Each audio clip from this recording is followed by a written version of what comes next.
Ah, the dolores. Que duele mucho.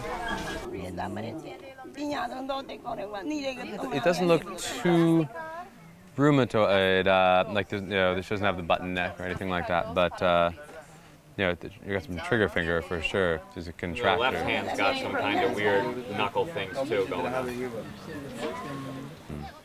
It could be. It could be either osteo or rheumatoid or both. Yeah. They're not really sure how old she is, but you know, they're like well past 80. Like she could be 100 years old. I just don't know. Her oldest son is 71 years old.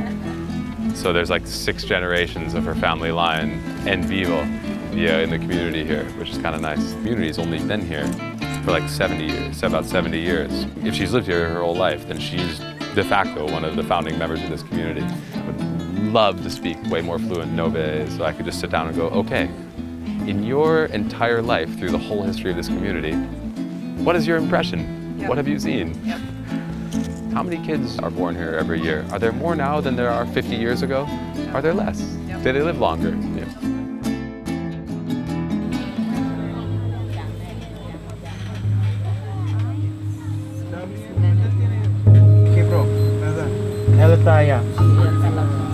Cerquita. So there's a boy in the house with a broken leg. Oh. Pero él no puede venir acá. Ella no puede caminar. Is it possible for us to go and see him? ¿Y podemos ir a tu casa para ver? Okay. Where is the house? ¿Cuál es tu casa? Bien cerca. Aquí. ¿Dónde que está esa casa? Cerquita allá. Did they go to the hospital? Fue al hospital. And chao. So it's really swollen in the lower leg.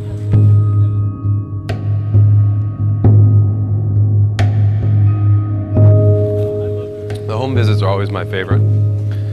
Yeah, usually too. If it's someone in the house, it's almost always guaranteed that'll be a problem that's pretty serious. So she was coming up a ladder and tripped, and it looks like wood. Fell through the ladder. Wood went into her, yeah. And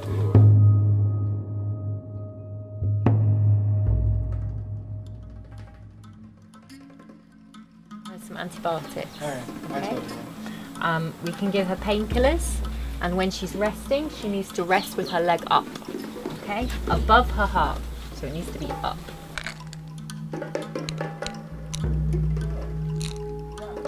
Ooh. Is any coming out, Holly, when you express? Okay, I'm sorry. Yeah. She's got like an abscess cavity in her. So she's got like a cavity in her leg, and there's a collection of pus in it. Anesthetics don't really work very well on infected tissue, so even giving an anesthetic probably won't help with the pain. But we've got to try and get it. Are you trying to aspirate? No, to try and like... Oh, to wash? Yeah.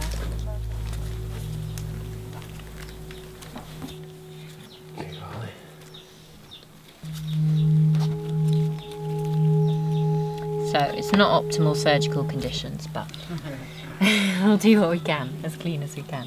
So we worry about this, with these bad infections, about it going into the bone. Then that's really serious. It's very difficult to treat.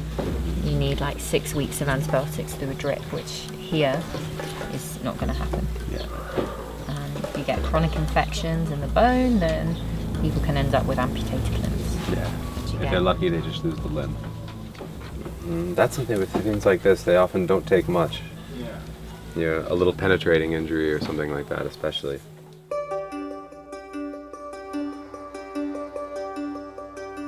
In this house, we're taking advantage of being called in to look at this girl's leg that they thought was broken, to also do an ultrasound on the mom who's had 13 kids and is pregnant, she thinks, about 6 months, with number 14.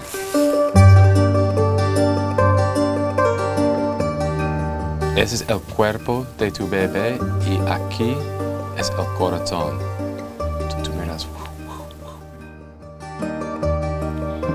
So, 2 de esta, 3 veces al día, y 1 de esta, 3 veces al día.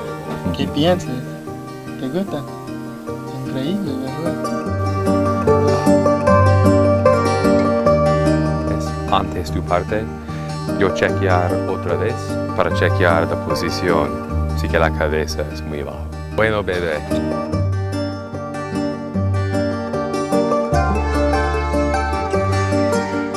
Regresamos en la mañana para cambiar y para mirar, para limpiar.